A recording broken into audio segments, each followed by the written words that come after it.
Welcome back, boxing fans, to another great show with Sean on boxing. Today, we're talking about boxing news that's broken this past week and more. So, stay tuned to that. We'll be back after this short announcement.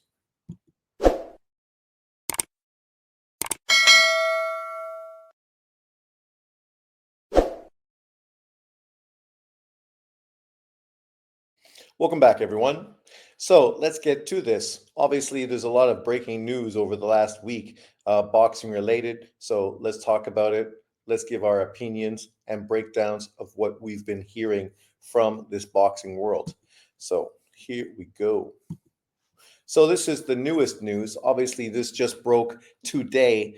Um, but people were speculating about obviously who Canelo was going to fight in this newly added fourth fight of his deal with Turki Al Sheikh. Obviously, there's been some controversy as far as what he was going to do in May. It looked as if he was potentially going to fight um, Jake Paul, which, as far as a fight that would have really become a huge global event, that would have been a huge global event. But at the same time, we can understand how Turki Al Sheikh was not keen with that, especially after already agreeing to a three-fight deal, and one of those fights being with Bud Crawford. He didn't want that to be overshadowed. So he came in and offered, obviously, Canelo Alvarez a good deal to sort of walk away from that Jake Paul fight to do a four-fight deal with Canelo, which is fine. I mean, now we obviously have 2 years of Canelo fights on the zone, working with Saudi Arabia, Turkey's Al Sheikh. The first fight, obviously announced today, a William Skull fight, another undefeated world champion. Obviously, Canelo Alvarez haters are going to continuously do what they do, which is hate on Canelo Alvarez.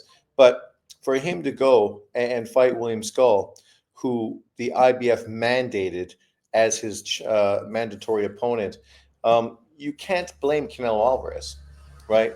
These are the circumstances of being an undisputed champion. You get a lot of mandatories, not always mandatories that are big names or fights that boxing fans are really that interested in watching. William Skull, obviously a Cuban fighter based in Germany, is one of those fighters. But William Skull was able to beat Shishkin to become the champion for the IBF title. Obviously, you know what the plan is here. This is to allow Canelo Alvarez to once again become undisputed. So when he fights Bud Crawford, it's going to be for undisputed, which potentially may allow Bud Crawford the opportunity to become a three-weight undisputed champion. So if you're a Bud Crawford fan, you should be excited about that, because this is exactly what Bud Crawford wants: the opportunity for greatness and to do something that potentially may never be copied again in boxing history. Um, so, Crawford fans, they should be cool with this. They should be excited about it, because now Crawford has the opportunity to do something fantastic. Canelo Alvarez fans, it is what it is. It's a smart fight to take on a guy like Skull first, because he's also a boxer who obviously is a good mover, fights out of a typical boxing sort of nature of moving and defense first type of things, which is important for Canelo to prepare for a fight with Bud Crawford, who we expect to be more in that mode than to be in front of Canelo mode. But you never know. With Bud Crawford, anything is possible. But on the outside looking in, this is a smart fight, a smart opponent for Canelo to sort of get his legs ready and just to prepare for a Bud Crawford fight in September. But let me know what you think in the comment section below. I know the typical people that are anti Canelo are just going to continuously still hate on this regardless. So it is what it is. I mean, you guys have to hold yourself accountable, right, for the hate that some people just have in this boxing world. This fight makes sense. You're fighting a champion, unbeaten champion. So bring it on. And to make it even more logical, this fight is also going to be Canelo Alvarez fighting in Saudi Arabia. So because of that, you don't necessarily need a killer, because the Saudis and the fans that go to Saudi Arabia to watch this fight are really going to tune in and to watch Canelo Alvarez. They're not so interested in specifically the opponent. So that's not really going to be such a big deal in this specific situation. And as far as the Bud Crawford fight, we know that's going to be in Vegas in the States. So people shouldn't be hating on Saudi for that fight either, because they're giving it to the American boxing fans. But people are always fucking upset and disgruntled. You can't make people happy nowadays. So here we go. Obviously, we've talked about it, but Canelo Alvarez just signing that 4-fight deal with Turki Al-Sheikh. I mean, we saw Gervonta Tank Davis takes. We saw guys like True School Sports and others. There's a lot of real anti-Saudi Arabian boxing people, which to me is just ridiculous. I mean, if all this money is coming to the boxing world, and this is going to give us fights that we would never have got otherwise, and it's going to give the boxers more money and more opportunity to make money, then as a boxing fan, you should be excited, because you're getting exactly what you want, which is more high-level fights and more fights. For people that say, "Oh, well, it's taking boxing away from America," they're just fucking looking for a reason to cry, moan, and complain. When Muhammad Ali fought in Europe like 4 or 5 times, fought in fucking Africa, fought in the Philippines, people weren't complaining that Ali wasn't fighting in the US, right? So that whole take, it's just pure bullshit. That's what it is. It doesn't mean anything, but people are just miserable. So it is what it is. The truth is, Saudi Arabia, Turki Al-Sheikh understands the American fan base. That's why he put Bud Crawford's fight in California the first time.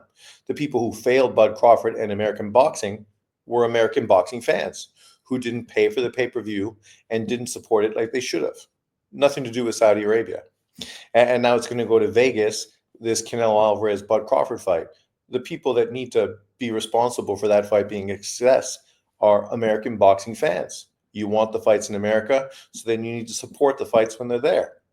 And then another fight that's being discussed, I can't remember specifically who again, but what Turki Al-Sheikh was saying is they're going to do that fight early Sunday morning in Saudi Arabia, which makes it Saturday night in America. So it's going to be the perfect time for American-based boxing fans to watch boxing at times that they prefer, even though that preference is pure bullshit as well. When I grew up, the majority of boxing I watched during Saturday, Sunday was in the afternoon, the majority. There was never Saturday night fights that I watched as a kid. It was all Saturday and Sunday afternoons. The only night fights I watched was like Tuesday night and Friday night, Monday night boxing, right? Which was nighttime, mostly out of Atlantic City. So, this is this new generation of pampered, privileged. So, it is what it is. But this is great for Canelo. Obviously, I'm happy because I live abroad, and Canelo Alvarez being on DAZN allows me to watch his fights. Whereas if he's fighting on the PBC, I know you stupid motherfuckers can't understand this. I can't watch his fights if he fights in the PBC, because I don't have access to those fights on a normal app that I can pay for. I need to steal them and try to get like an illegal stream, which I don't prefer. I prefer to pay money to make sure my stream is excellent and I have high quality, so I can watch it on my big screen TV and do a live video with you guys. But unfortunately, if you're fighting on ESPN or Showtime or whatever American-based promotional fighters fight on, unfortunately, most of us around the world don't have access to that. It is what it is. So here's a quote. It's ironic because this is going to be the same thing that I always say. People love Paulie when he's shitting on fighters that they want to shit on, but then they call him a racist and hate on him when he's critical of Black American fighters. When he was critical of Devin Haney, people were fucking all in their feelings. But when he's critical of Pacquiao and of course Canelo Alvarez, people totally run with what he's saying and say, see, Paulie Malignaggi, he's fucking brilliant. He knows exactly what he's talking about. So I wonder what they're going to be saying now with this take. He just came out recently, and it's about time, because on all those pro box fight cards, all those guys have been pretty hypocritical and shown a real double standard for the way they were allowing Tank Davis to get a pass on criticism, but consistently on every episode were critical of Canelo Alvarez. Yet Canelo Alvarez's career is up here for what he's accomplished and done in the sport. Tank Davis's career is down here, right? There's not even close. and there's only a 4-year age gap between the two of them. Yet Tank Davis is never going to come close to accomplishing what Canelo Alvarez has done. So you got to ask yourself, why is the guy who's a first ballot Hall of Famer the one being heavily criticized, but the guy that wants him to retire at the end of this year is getting a pass consistently? But Paulie just came out and said, you don't have a single Hall of Famer on your resume, and you're talking about retiring because you accomplished it all. That's crazy to me. And that's what we all said, right? You know, people are not hating on Tank Davis by being critical of the way his team has moved him and the things he's said personally. It's because we hold him to the same level of expectation we do for all great fighters. We want to see great fighters fight other great fighters in unification fight. Oh, well, you don't want Canelo Alvarez to fight David Benavidez. Whoever said that? I don't think there's one video I ever made where I said I don't want Canelo Alvarez to face David Benavidez. But to be honest, David Benavidez is not a champion. He doesn't have a world title. He's not a pound for pound top fighter. You're not becoming unified or undisputed by fighting David Benavidez. So the things we're asking Tank Davis to do doesn't even apply for David Benavidez. Because if you fight him, you're not accomplishing any of those things, which you've already accomplished, unlike Tank Davis, who's never unified a title in any weight division ever. I don't understand why people can't comprehend that. Meanwhile, they're going to say, well, Junto Nakatani has never become unified champion either. Yeah, and he's 4 years younger than Tank Davis. And I guarantee you in 2025, he's going to fight in a unification fight. Right? Guarantee you. So that means by the time he's 26 years old, he's going to accomplish what Tank Davis hasn't done up until the age of 30. He may do it this year as well. Maybe Tank Davis will face a Lomachenko, a Keyshawn Davis, if he beats Branchek, or a Shakur Stevenson. We can hope, because that's all we're asking for, in truth, right? I like Tank Davis. I like to watch Tank Davis fights. I think he's super exciting, super explosive. I'm going to be talking about the hardest punchers in boxing in a video later this week, so stay tuned to that. And obviously, he's one of the fighters on that list, because he's exciting to watch. He can change change a fight, at the snap of your fingers. That's how much power and explosiveness he has. So it's not that people don't want to watch him. We just want to watch him fight elite fighters to see if he's still able to do the same thing. This is the same criticism a lot of people that happen to be Tank Davis fanboys and anti-Canelo Alvarez were critical of Golovkin for. Right? Yeah, Golovkin was destroying everyone, knocking out all the opponents he was facing. But is he going to be able to do that against elite fighters? But he did it. He fought elite fighters. He wasn't able to do it against elite fighters. But you had your answers responded because he actually fought elite fighters. He fought Canelo Alvarez 3 times, right? So those questions were answered. With Tank Davis, we still want those questions answered. That's all. But, So here we go. Turki Al-Sheikh, this came out obviously when the controversy around potentially Canelo Alvarez, Bud Crawford's fight falling through came out, where they were talking about potentially doing Crawford Ennis in 2025. The reality of the situation is, if Crawford beats Canelo Alvarez, most likely what you're going to get is a rematch for Canelo Bud Crawford, right? And that would be the end of your 2025 year. And that probably won't even happen in 2025. It probably happen in May of 2026. So the chances of Bud Crawford fighting 147-pound world champion Boots Ennis is, that fight's not going to happen. If Bud Crawford would have stayed at 154 to try to become undisputed at that weight class by fighting those other champions, then this fight would have been potentially something that we would have looked forward to. But at this point, Bud Crawford's moved up and is challenging himself in very different ways. So the likelihood of this happening is null and void. This shit ain't going to happen ever. Probably ever, right? And I'm not going to criticize Bud Crawford because he never fought Boots Ennis, because Boots Ennis was a step behind him. He's moving forward. Him moving forward are bigger and better fights like Canelo Alvarez. For Boots Ennis, moving forward would potentially mean Bud Crawford. But at this point, Boots Ennis still hasn't beaten a world champion to win a title, hasn't unified, hasn't really done anything specific at any weight class yet. So trying to shoehorn him into a Bud Crawford fight, it's like, sure, we'd be excited about that fight, just like a Canelo versus Benavidez. But these fights don't need to happen. They're not the only fights available to these fighters. So that's the problem with some fans. They act as if there's only one option. And historically in boxing, that's never been the case. Never.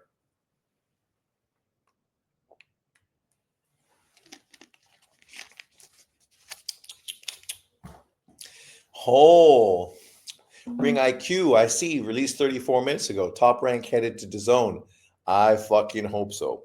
If Top Rank heads to DAZN, basically every single boxing promoter outside of the PBC is now affiliated with DAZN, which means now globally we can watch boxing on one platform. That would be fucking great. Obviously, some people are going to moan and groan, but it is what it is. And then, of course, you have Turki Al-Sheikh, who's potentially going to be working with Dana White to do that boxing league sort of situation. So we'll see how that works out as well. But yeah, you know, and some shocking news if you're a basketball fan. Obviously, the LA trade with Mark Williams has fallen through because of some health issues. Unfortunately, he would have been the perfect addition to that Los Angeles team. But sometimes that's the way shit rolls, right? He's been a consistently injured fighter, so this might be actually better for LA in the long run. Obviously, here, this is the controversy right now, and it's ironic, right? Because, you know, if you're Canelo Alvarez, you're fucked if you do, and you're fucked if you don't. If he would have actually fought Jake Paul in May in a fight that probably would have done, can you imagine the numbers on Netflix for Canelo Alvarez versus Jake Paul? They would have been bigger than the Mike Tyson numbers.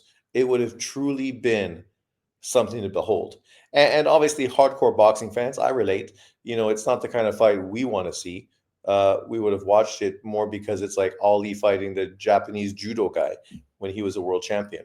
Nobody wanted that fight, but it was one of those things that you still had to watch. This would have been the same. But it would have been gigantic. Why? Because sports fans, casual fans, they're the ones who really would have bought into this, right? Kind of like when Floyd Mayweather fought Conor McGregor. And hey, I always supported that fight. So I hope nobody tries to say that I'm being a hypocrite, because the truth is, I never hated on Floyd for fighting Conor McGregor. For breaking a historical boxing record, Marciano's 49-0 record, to fight an MMA fighter, yes, that I was critical of, because that's a real boxing situation.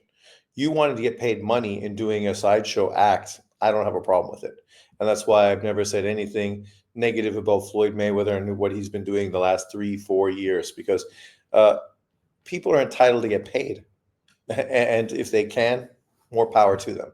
I'm not going to hate on the brother making money.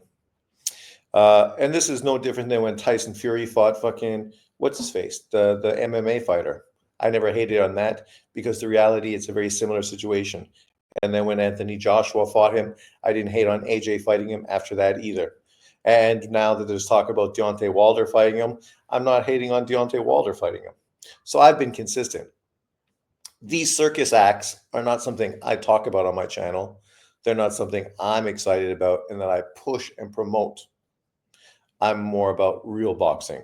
But at the same time, if you have the opportunity to make a fight specifically like this that could make, you know, like I know, that the numbers that this fight would put up would fucking destroy Floyd Mayweather, Conor McGregor numbers.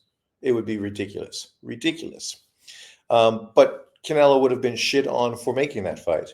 And ironically, now that the fight's fallen through, he used Jake Paul to get more leverage against Turkey so he could get a better deal in his 4-fight deal. Smart businessman for Canelo Alvarez.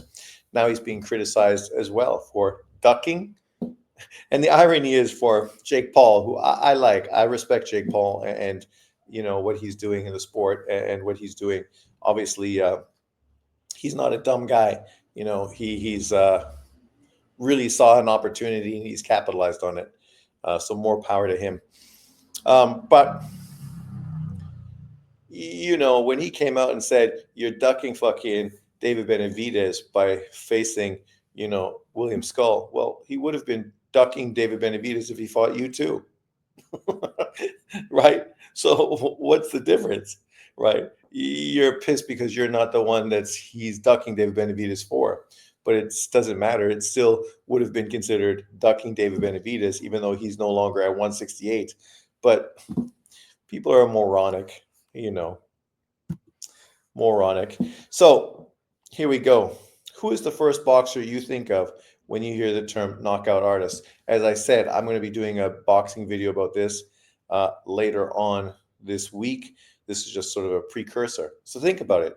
What fighters currently today would you consider knockout artists? Obviously, Beterbiev, who up until his fight with Bivol had a 100% KO ratio, was considered probably the hardest puncher in the sport of boxing.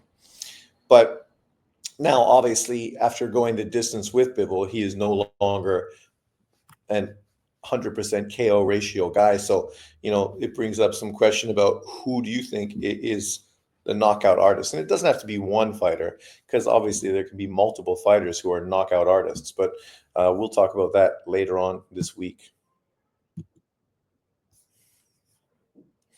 And here we go. Who is the king of 135? Obviously this is a big talking point right now.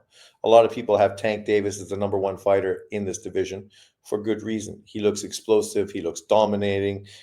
He looks like nobody could get in the ring with him.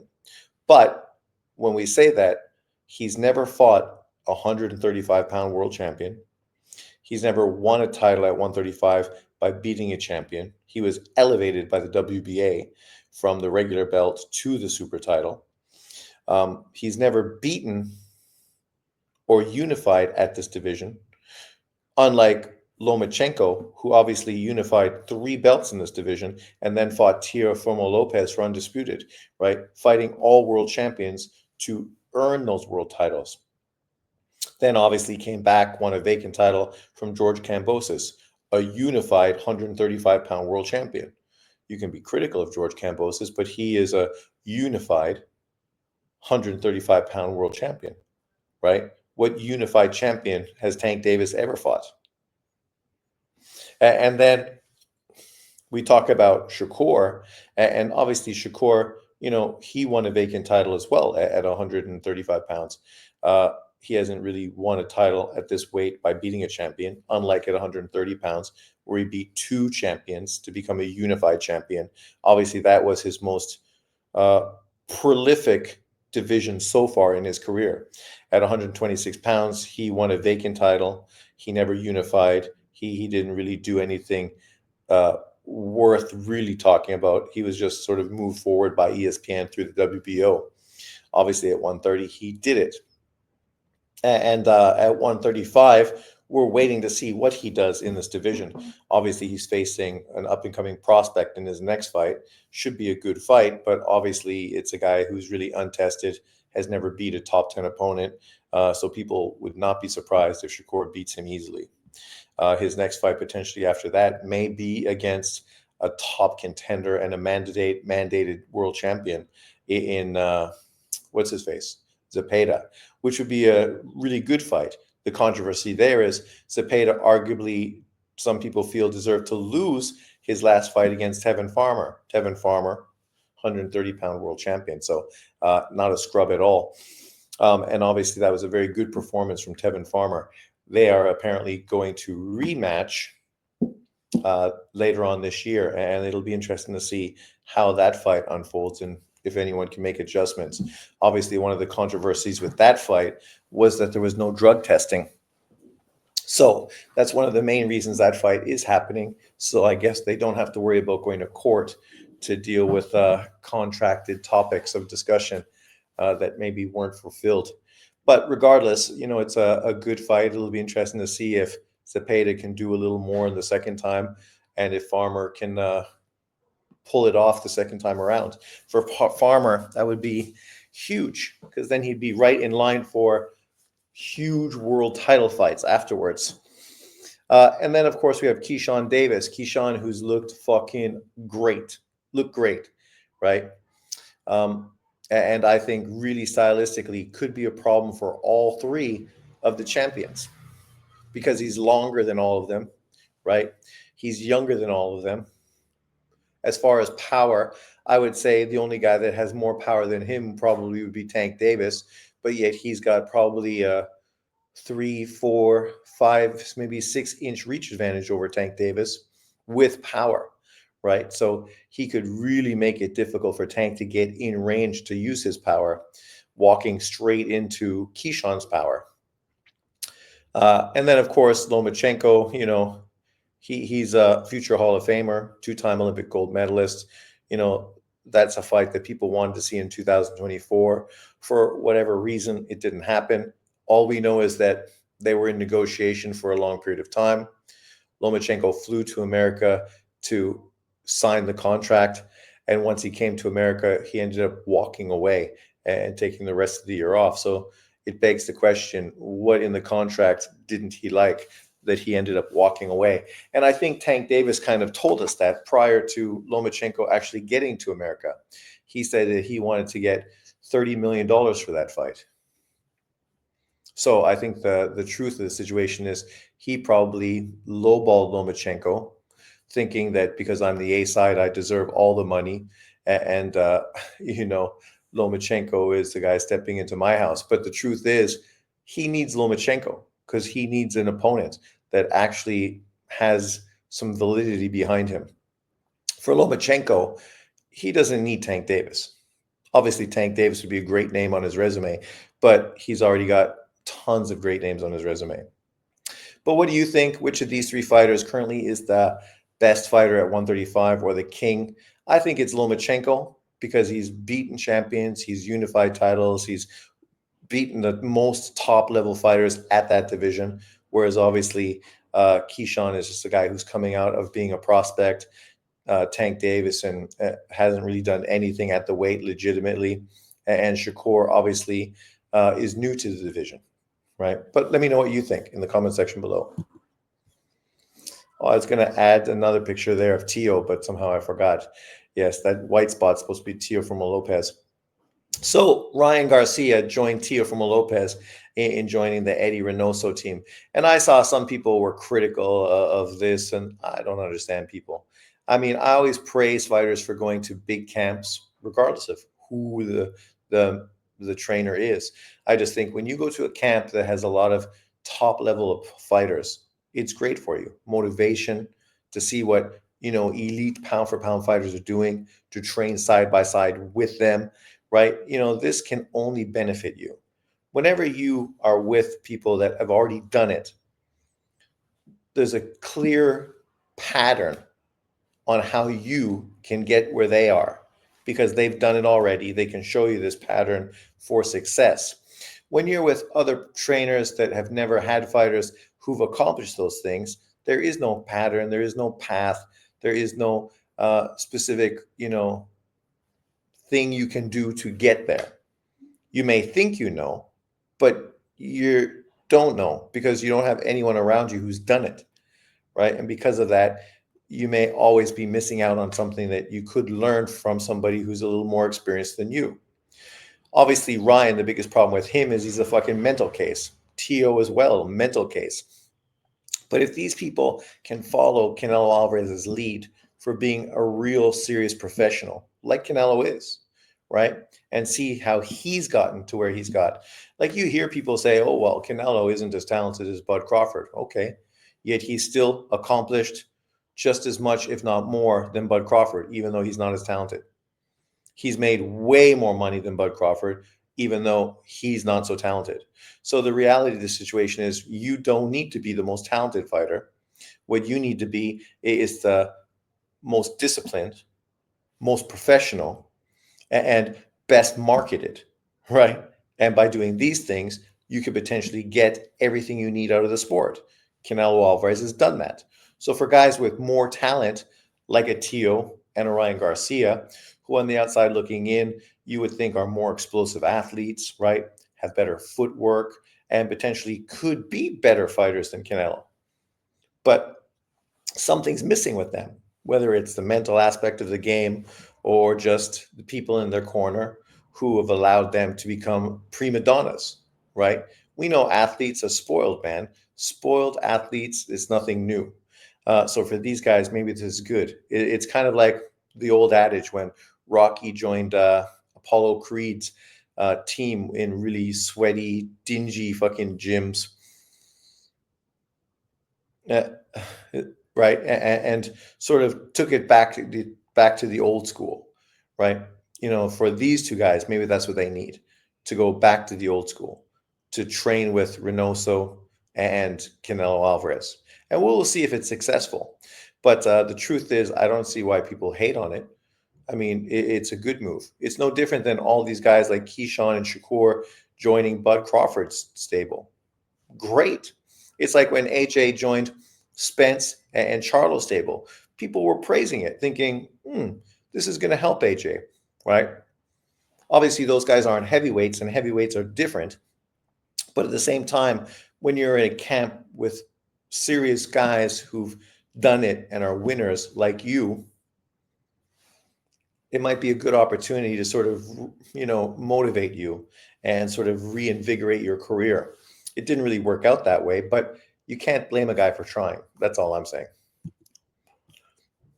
The announcement, obviously, for Inoue versus Alan Picasso is set for June in Las Vegas. We also heard potentially he's going to be fighting in September.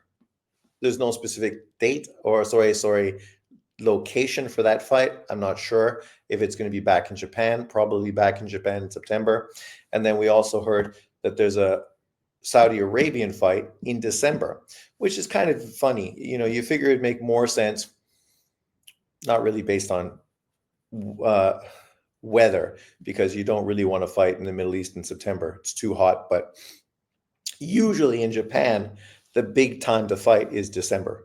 So to take that fight out of Japan and put it in Saudi Arabia in December, you're going against really that Japanese market. But obviously for the global market, it's a good opportunity, especially depending on who they fight. We know that Nick Ball's been mentioned as a potential opponent, an opportunity for Inoue obviously to become a 5-weight world champion, joining less than 10 fighters in boxing history who've done that. So that would be a real check mark for Inoue. And then it's been recently mentioned by Turki Al-Sheikh. He would like to see, obviously, Inoue versus Junto Nakatani. But the reality of having that fight in Saudi Arabia in December, I mean, yeah, the date is right, but the location is totally wrong. I mean, that's a fight that needs to happen in Japan, in the Tokyo Dome, right? That's what Japanese boxing fans deserve, right? That fight. They don't deserve to have their two biggest fighters fight in Saudi Arabia. That doesn't, for the biggest fight in Japanese boxing history. But it'll be interesting to see how that happens. But for Inoue, nonetheless, that's a big year. 4 fights this year. Obviously, people were disappointed it was the last opponent. But when you're fighting 4 times a year, right, how disappointed can you really be? Because I guarantee you, your favorite fighter ain't fighting 4 times a year. And when you think about fighting the guy he just fought, a replacement opponent for Goodman, that should have been Goodman, a mandated opponent in 2 sanctioning bodies. Then now you're fighting Picasso, who's the WBC mandated opponent in June. Potentially the next fight you could do, and it may make more sense to do a different opponent in September in Japan. But if that was to be MJ in Japan, or in December you do MJ in Saudi Arabia, regardless, that's your last mandatory opponent. So you fought all the mandatory opponents you have. Then you fight a Nick Ball. It makes tons of sense. Or a Junto Nakatani. Even though we also heard speculation that the Junto Nakatani fight wouldn't be happening until 2026. But I guess a lot of that depends on how Junto looks and how he feels in his next fights at 118 pounds. If he's struggling a bit to make weight, you could potentially see him move up quicker. If he's going through those guys like a hot knife through butter, then he may choose to go on and unify more fights, more titles at that weight class. We'll see. But as far as this Alan Picasso fight in Vegas, I think it's also funny boxing fans who think they know boxing and talk about this MJ fight and he's ducking MJ. But yet we all know Picasso makes more sense in Vegas in June than MJ does because these American boxing fans don't know fucking Picasso and they don't know MJ. But Mexican boxing fans are going to be all over supporting fucking Alan Picasso fighting Inoue for undisputed 122-pound title. Right. And in Vegas and all that area of America, there's tons of Mexican boxing fans. That's the majority of boxing fans in those areas. Mexicans, Mexican Americans, Mexican boxing fans. So this is the no-brainer. It's a smart fight to make. Picasso, unbeaten fighter, WBC mandatory. I'm excited about it. I think it's a great opportunity for Inoue to go to America and just fight in front of a huge American crowd, and then obviously come back to Japan, beat somebody's ass, potentially Sam Goodman for that September fight to get him finally off the books. And then, you fight MJ in December in Saudi Arabia. That would be the perfect year for Inoue. Obviously, you still have potential fights with Junto, Ball, and potentially Bam Rodriguez in 2026. And those literally are the three biggest fights Inoue can make. I know some people are going to poo-poo that and downplay it, but Nick Ball's a huge name in the UK.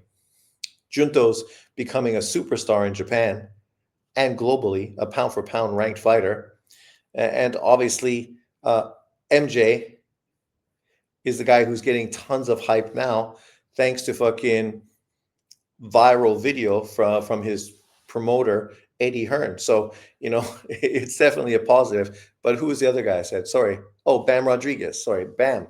And Bam is becoming a legend for small-based American boxers, right? So I think it's going to be a great next 2 years for Inoue if he wins, because obviously wins are not guaranteed. You still got to go out and win the fights. These are the next upcoming fights. Obviously today, or was that yesterday? I didn't see the results yet. Out of Canada, we had Jalilov fighting. Obviously, Jalilov, two-time Olympic gold medalist, 6'7" southpaw, a guy who people really feel may be one of the future great heavyweights in boxing. I feel he's been moved a little too slow in the professional ranks. He's still very amateur-esque in the way he fights, and he needs to focus more on the pros and less on the amateurs. He was still fighting amateur fights. Obviously, the Olympics was this summer, and the point was, why bother? At this point, you don't need to do that. There's way more money in the heavyweight boxing professional divisions, especially now with Turki Al-Sheikh involved, and heavyweight boxing is really getting a ton of push thanks to him. Sorry, 1 second.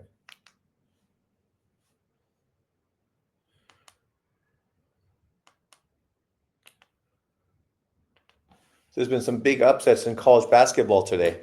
Obviously, Duke got beat, right? Number 2 Duke. And Auburn also got beat today by Florida. SEC is fucking, if you're a college basketball fan or just a basketball fan, watch the SEC. There is no guaranteed wins against any teams in that division. What a conference. And now, obviously, I'm just watching the Alabama-Arkansas. I'm hoping that Arkansas can upset Alabama, and that would be like a trilogy of big upsets this weekend, but we will see. But yeah, so obviously Jalilov, I think he should totally be jumping on board all the big money in Saudi Arabia right now. And if it's true that Top Rank is joining DAZN, that just means the doors are open for that. Then, of course, next week we have the WBO 135-pound world title fight with Branchek versus Keyshawn Davis. I'm super excited. Keyshawn is one of my most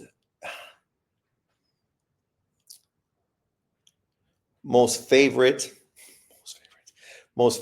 up and coming young fighters in boxing, because he truly is what I like in boxers: boxer punchers, a guy with a good skill set, but a guy that's still aggressive offensively. Offense sells, man. Like, obviously, you can't be a sieve defensively, or else you're never going to be as great as you potentially could be.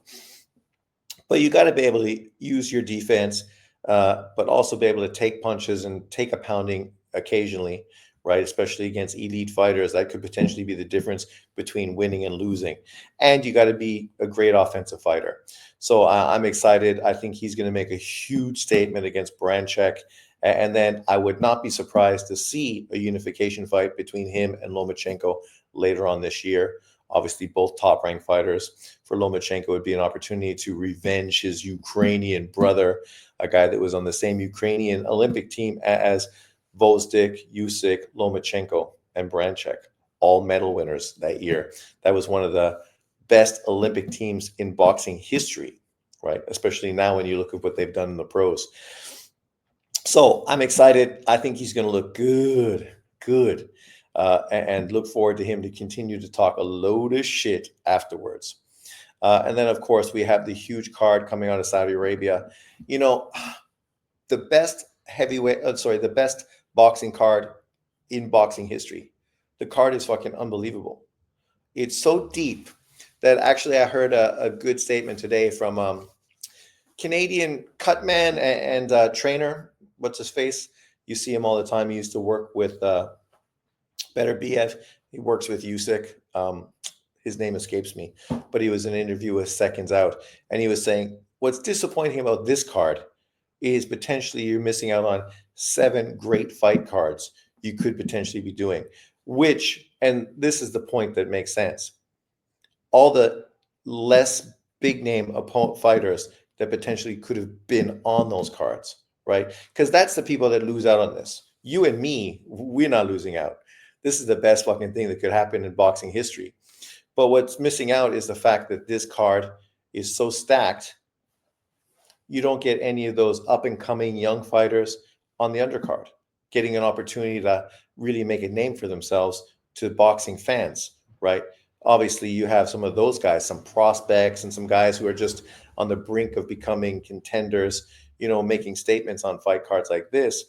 That's the difference between making some good money, getting big opportunities, and just still being unknown.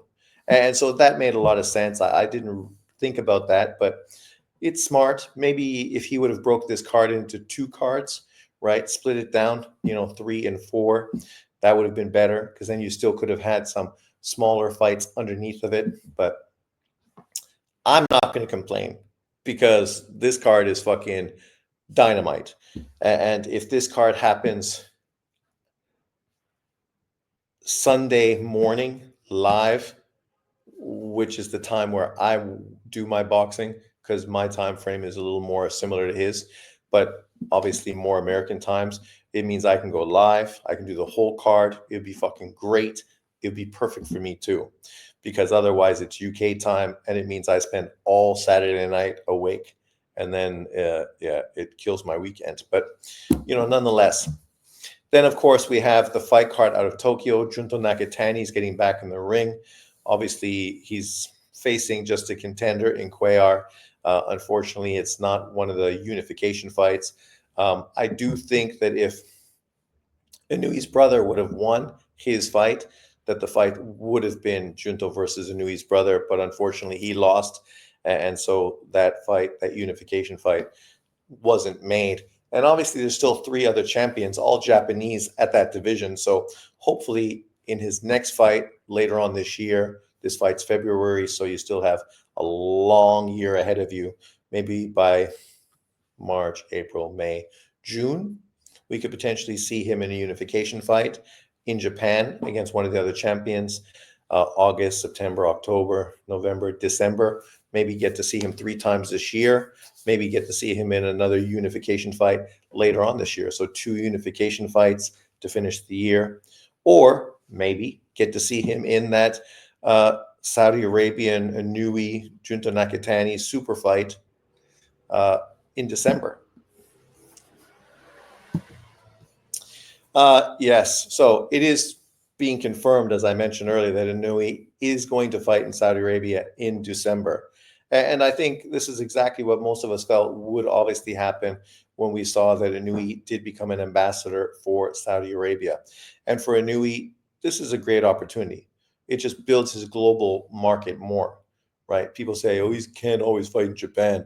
He's already fought outside of Japan 4 times prior, right? But people obviously don't follow the sport enough to realize that he's fought outside of Japan far more than the majority of Americans will ever fight outside of America. Let's put it that way. And there's never a push for them to have to fight out of America. One of the biggest criticisms of Roy Jones is that a lot of huge fights weren't made because he was unwilling to fight outside the US, right? All those UK fighters at that time at 168, obviously Michael Zuski as well, and others, those fights didn't happen because he refused to not push A-side status. So his resume is not as potentially good. His legacy is not potentially as good as it could have been, which is disappointing, right, as a boxing fan. But obviously fighting in the States in June and then fighting in Saudi Arabia in December. That's 2 fights this year out of 4 that are going to be outside of Japan. So, that's great news for non-Japanese boxing fans, obviously, to get an opportunity to see him outside the Japanese market. This is another card. I'm going to make a video talking about this a little more later on this week. This is well worth talking about. A great card out of Japan. Obviously, Kaiguchi was an ex-world champion, ended up getting beat by Kenshiro. Probably the best performance of Kenshiro's career, unification fight against Kaiguchi, dominant performance. He's going to be fighting Anthony Olaskogoa in Tokyo, Japan, March 13th. Obviously, we know that Junto and Anthony train together and are good friends who both train in the US. He's currently now 112-pound world champion. He's going to be defending his title against ex-world champion Kaiguchi in what should be a great matchup. And it's a great card as well. So I'll talk about that later on this week. So if you're into Japanese boxing and whatnot, stay tuned to that video. This was an interesting thing. You see so many people critical of Canelo, and this puts everything in perspective. Just here, a look at the numbers. Number of current or former world champions fighters have defeated. Bivol 4. Beterbiev 7. Benavidez 5. Canelo 19. And when he fights William Skull, that's going to be 20. Then he fights Bud Crawford. That's going to be 21. So 21 champions or former or current world champions are going to be on his resume. 21. Yet he's younger than Beterbiev. Quite a few years younger. Obviously, similar age, a little older than Bivol, but there's not much difference between him and Bivol. And then he's a few years older than Benavidez. This puts everything in perspective. What he's done, these guys are never going to accomplish. Even the younger Benavidez. His goal potentially is to hit double digits, right? Bivol is potentially similar. Try to become, double digits as far as champions faced. But outside of that, and I guess you have to change Bivol. It should be 5 because obviously he faced Beterbiev. Oh, but he didn't defeat, sorry. So he didn't defeat him. So it's only 4. Obviously, Bivol is on Beterbiev's. But if he does beat Beterbiev in the rematch, that would be 5 for him. So he would join David Benavidez. But, it puts in perspective some of the hate and criticism that Canelo Alvarez gets consistently when you look at who he's faced. And when he faced Miguel Vasquez, was that at 140 pounds where he first started his career as a kid, right? Vasquez, who obviously became a lightweight world champion. So it might have been at 140 pounds. I'm not sure just off the top of my head when that fought, but he fought Vasquez twice, right? And then the rest of the fighters that he ended up facing and beating. Obviously, there's other champions that could be on this list that he didn't beat, right? Bivol's on this list. That's 22 champions that he's fought. And then, of course, Floyd. So that's 23. So 23 current world champions, past or present, that he fought. And obviously, he lost two of them. So he's 21-2 in fights of that status. This is why people talk about him being a first ballot Hall of Famer and potentially the best Mexican fighter in history. And whether you think he's the most talented fighter or not, being able to accomplish this, if you're not the most talented fighter, is even more reason to be praising him, because he did it without the talent that some other fighters had and squandered and weren't able to capitalize on, right? And that's a truism, because unfortunately, a lot of people had tons of talent. I played basketball with a lot of kids who were super talented, but they weren't as good as I was, or people on my team, their teams weren't as good as my team because they squandered their potential. They didn't work hard, right? They didn't have the right mindset, the right mentality. And this is the key for sports. You can have the most talented, but it doesn't mean you're going to go on to have the best career. Not even fucking close. The monster, David Benavidez. I don't dislike David Benavidez at all. The only thing I have a problem with is how people are using him to shit on Canelo Alvarez. This is a guy who's now in line to fight for the undisputed light heavyweight world title. He was invited by Turki Al-Sheikh to attend the February 22nd card, to be there at ringside, to call out the winner for an undisputed light heavyweight world title. If you truly want a Canelo Alvarez fight, then you fight that winner. You become undisputed champion at 175. And I guarantee you, one of Canelo's 4 fights in Saudi Arabia is going to be against you. Because now that Bivol fight falls off the table and you rise right up to a huge potential opponent in Canelo's 3rd or 4th fight in Saudi Arabia.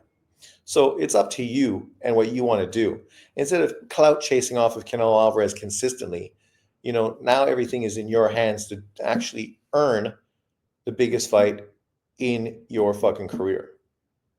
And I'm not saying he needs to earn it, but I'm just saying, you doing this, you basically solidify yourself for that fight. Turki Al-Sheikh is going to totally push for that fight if you beat the winner of Bivol and Beterbiev. Totally. He already talked about how Bivol is potentially the 3rd fight of that 4-fight deal coming after Bud Crawford, right? Especially if Bivol can beat Beterbiev for undisputed, which potentially could mean that Canelo Bivol 2 fight would be for the undisputed 175-pound world title, meaning that Canelo could try to become a 2-weight undisputed champion, joining Inoue and Usyk and Bud Crawford. Talk about this era of boxing and how fucking fantastic that is. That potentially would have 4 2-weight undisputed champions, right? Yet people criticize this era of boxing, and I scratch my head thinking, what are you talking about? Other eras never accomplish what people are doing now because of too much promotional bullshit, people being afraid to take O's, whatever the reason were, right? People weren't taking on these type of challenges.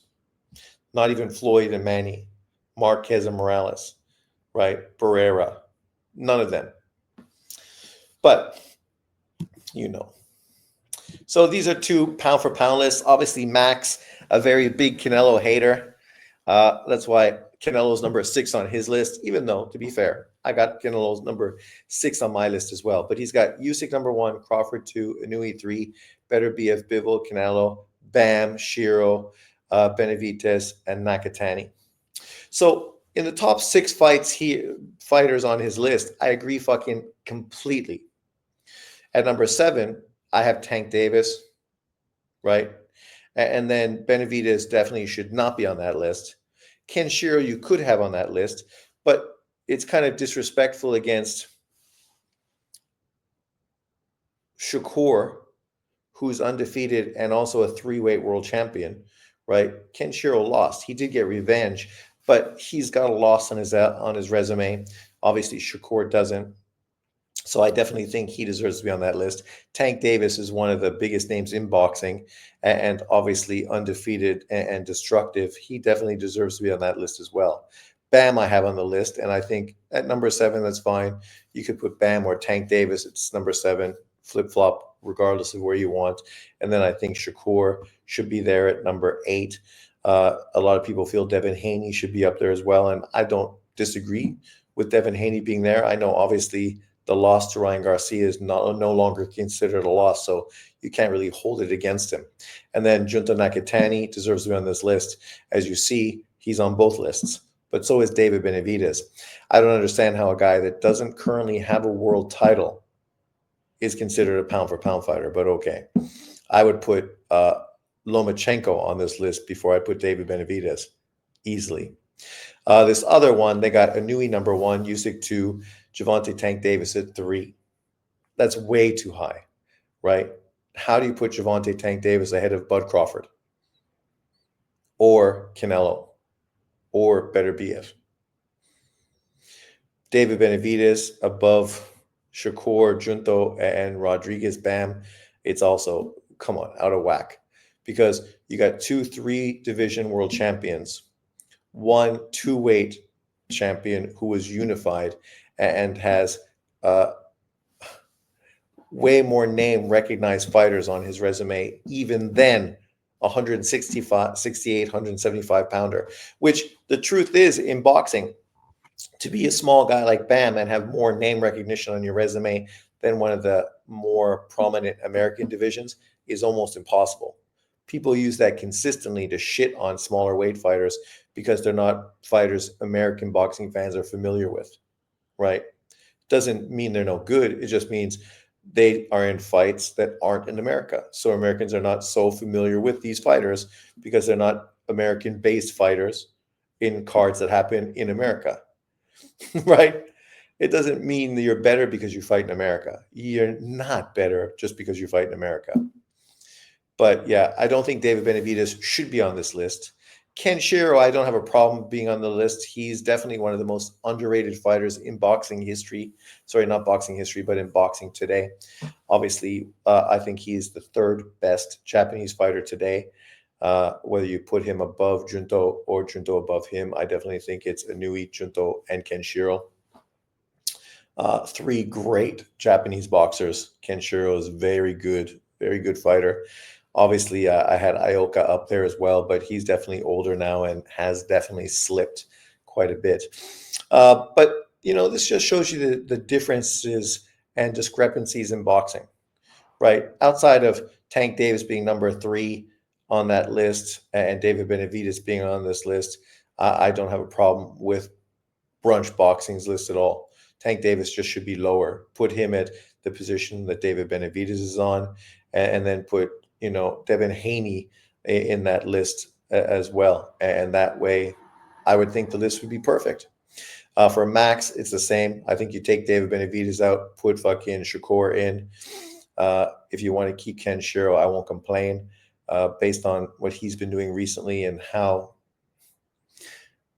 Devin Haney, even though it's not considered a loss, really did slide in a lot of people's thoughts. I can understand having Ken Shiro above him right now. Obviously, Devin Haney has an opportunity to jump back on. He's got a great opponent in his next fight. So we'll see what he does after that. But outside of that, and potentially, I'd put Tank Davis on the list instead of Ken Shiro. So Ken Shiro and then Shakur. And for me, that would be my perfect list. You could move some people on the list depending on where you feel they deserve. But as far as the names, Usyk, Crawford, Inui, Beterbiev, Bivol, Canelo, obviously Bam, Tank Davis, Shakur, and Junto Nakatani. I think those 10 fighters deserve to be on the list. I know people will say, well, Bivol doesn't have a title. Why is he on the list? It's a little different comparing Bivol to Benavidez. Bivol lost what many people feel was a very controversial fight for undisputed against Beterbiev, who's a top 4 fighter on the list. And people feel he deserved to win. So take him off a list in a fight people feel he deserved to win is doesn't make any sense at all. It's kind of like when Golovkin had a draw with Canelo. It was a draw. He didn't lose, but in a draw, he went to number one on the pound for pound list. People were very upset about that. For me, I don't think he deserved to go to number one based on a draw, even though it was controversial. Most people feel he deserved to win, and that one scorecard was a fucking abomination. But it's kind of like then Andre Ward went to number one for a controversial victory against Kovalev.